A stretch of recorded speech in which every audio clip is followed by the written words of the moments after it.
Welcome back. And now we're going to move into a session which when I put this program together with Wanjiku, I said we should have a session on safety somewhere in the program, preferably at the beginning. Well, actually, we're doing it at the beginning, but at the beginning of part 2. And the topic is making safety interesting. And what I'm going to do when Alfred puts my my presentation up, I'll go through this. But before I do start talking about safety, I just want to give a little bit of background to where we are heading in this afternoon session. And I'll wait for Alfred to put the presentation up. I can see it's coming.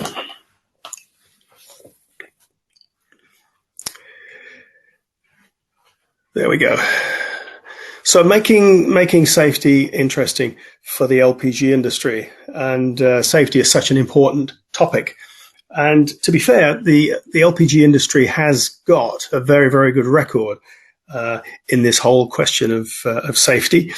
And so it should, because LPG is an exceptional product, but it also has exceptional properties which make it extremely hazardous to handle if not done properly.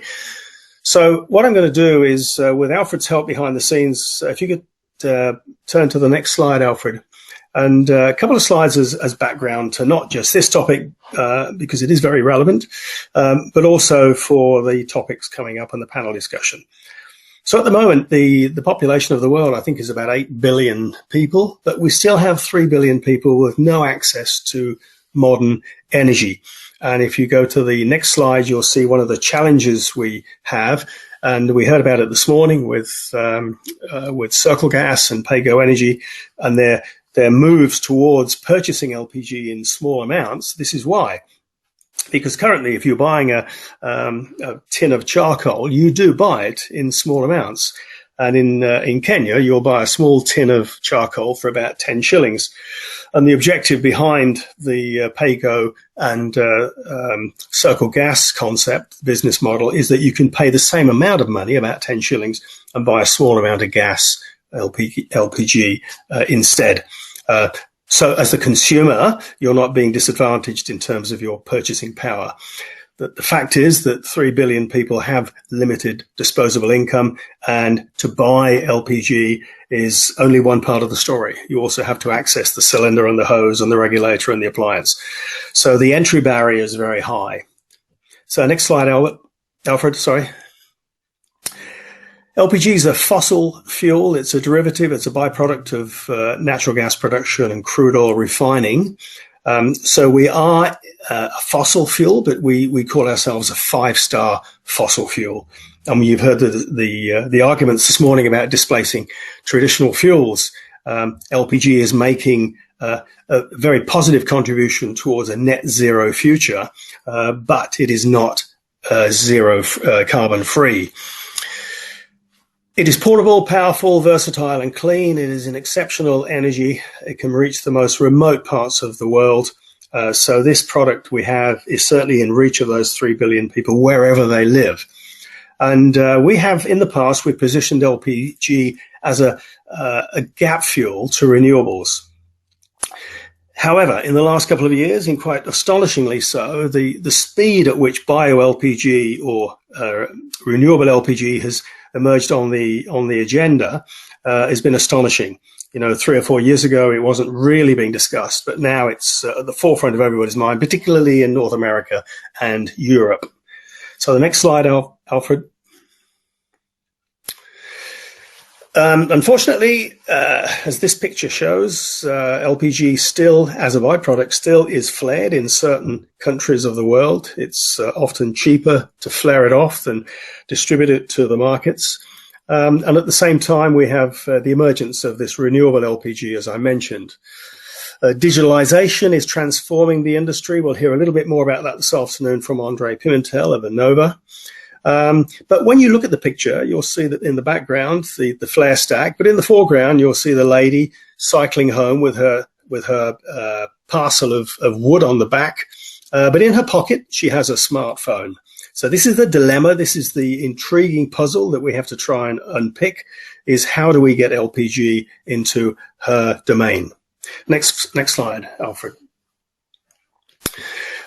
Just a couple of slides about WLPGA. The WLPGA has three main mission goals, and the middle one, the business improvement, is where safety sits and where the digitalization program sits. And you're going to hear a little bit about both of those this afternoon. Next slide, Alfred.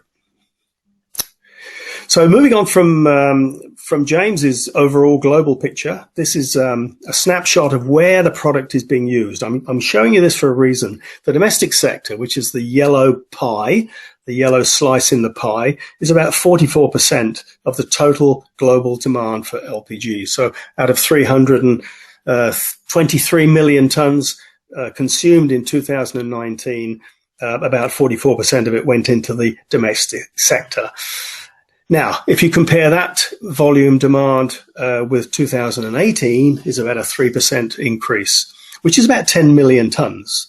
Now, the context of all this is the fact that every year 10 million new tons of LPG enter the market. Next slide, Alfred. And this is where it's heading. If you put the next slide up, Alfred, I'll explain that the coloring on this heat map is a per capita consumption of LPG by country, and the yellow countries are those that are using less than 5 kilograms per person per year, and countries like the United States and Canada are using well over 30 kilograms. North Africa also well over 40 kilograms per person per year. So aspirationally, sub-Saharan Africa is looking north. And if we can move those 5 kilograms to 40, then you'll see a lot more tonnage moving from the US into Africa to sustain that demand. Next slide, Alfred. So putting that in the context of safety, it's well known and well documented that as you move LPG from primary storage through secondary storage, through the filling plants, through the distribution channel to the end user, you lose control over the safety of the product. And the reason for that is that you have large organizations with very strict controls, good safety practices, high standards, well in control when they are dealing within their own premises. But then when it goes out of the gate into the distribution channel with contractors and third parties, the control over that product becomes less. Now, as we think back to those 3 billion people burning wood and charcoal, if we were to transition them across to LPG, they are having a step change in the use of their energy. They're used to buying charcoal and wood and kerosene, and it's rather like a pile of logs in the corner of the room. If you move them away from that to LPG, it's a totally different proposition. They're looking at a steel cylinder. They can't even see the product inside it. And indeed, the packaging is more expensive than the contents. It's a totally different prospect. And what this dilemma is manifested in with respect to safety is that go back to that 3% a year growth, 10 million tons, 44%. So there's about 4 million tons of new LPG going into the domestic sector every year. And how many customers are using LPG for the first time? Not just customers, but also delivery men and filling plant operators and truck drivers and so forth. So a lot of new stakeholders being introduced to LPG for the first time, and they need to know how it behaves and what they need to do to keep the whole business safe. So next slide, Alfred. And this is what happens if things don't go right. I mentioned that LPG is an exceptional product. It has extremely important and very impressive characteristics. It has an extremely hot flame, for example, over 2000 degrees centigrade, cuts through steel like a knife through butter. But of course, if you're dealing with a product like that, you need to make sure you're keeping it safe, and all the processes you've got around you are indeed being applied and everybody understands them. Next slide, Alfred.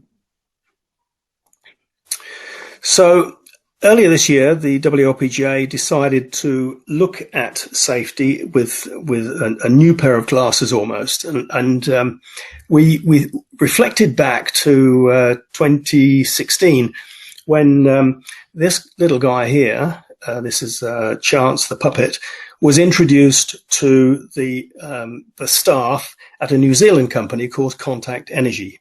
Contact Energy was a processing company dealing with all sorts of products, including LPG, and they were having a number of incidents. And they were having investigations into those incidents. And the result of most of the investigations was that, well, it was caused by bad luck. It was just down to chance. So the head of the health and safety department at Contact Energy said, okay, well, if it's down to chance, then let's address it and let's see whether we can change the culture, because things are not down to chance. There's always a reason why things happen.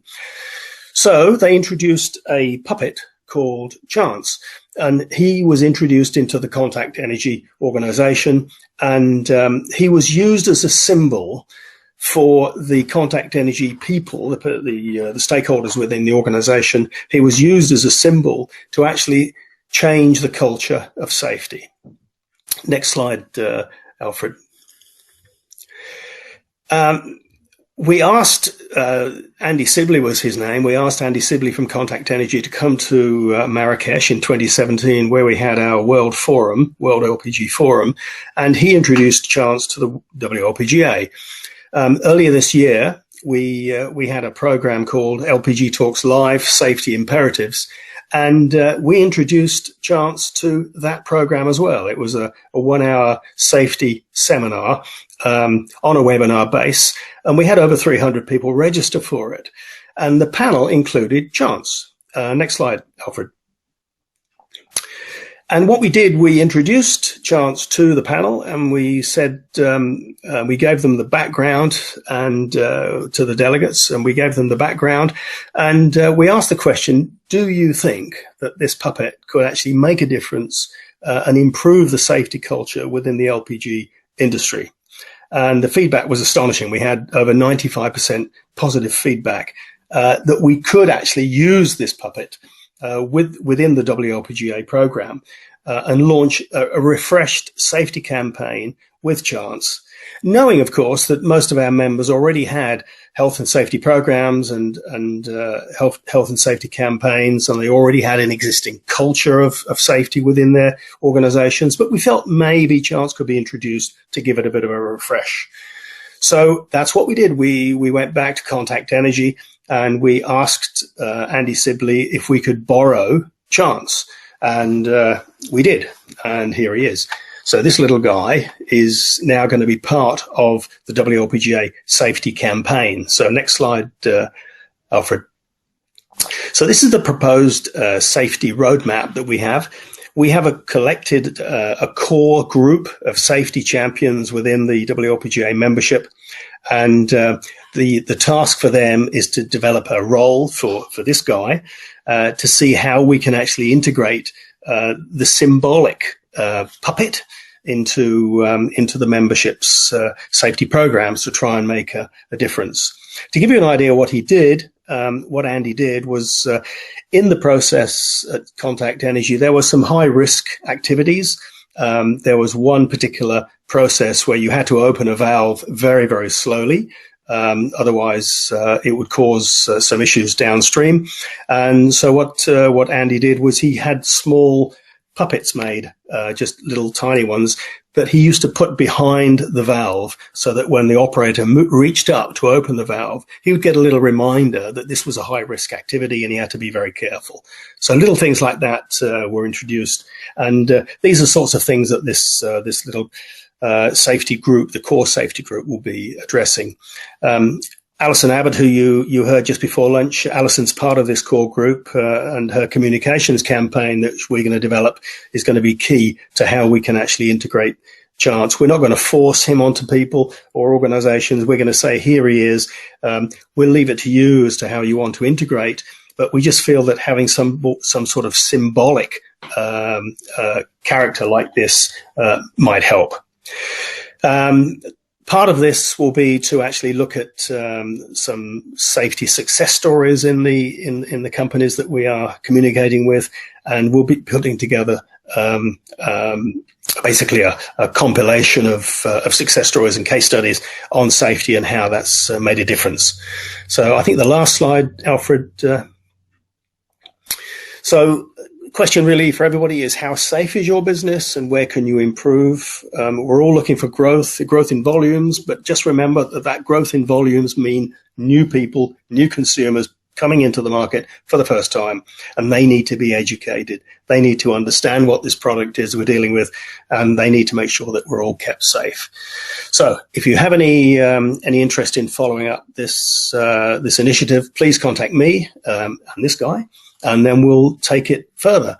Now I'm looking in the Q&A box, no questions for me or Chance, so we can now, I think, safely move on because we have a busy program. And I'm going to move on now and introduce Michael Kelly. But the first thing we have to do is stop this session, as you did before, and move out of session 7 and move into session 8, which is LPG and the UN Sustainable Development Goals. So while you're doing that, I'll go and make sure Michael